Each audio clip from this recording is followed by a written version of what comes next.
Lakay. Good morning sa lahat ng mga viewers natin.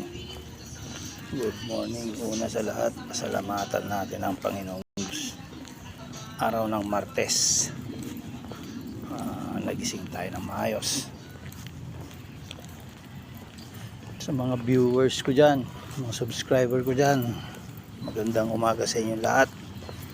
At saka yung mga basher ko, good morning din sa iyo. Merry Christmas sa inyong lahat. Yan. Nanay, nasa mabuti tayong lahat ng kalagayan.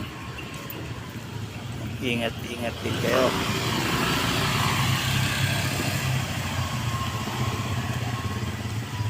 Ngayon, papasok tayo sa trabaho.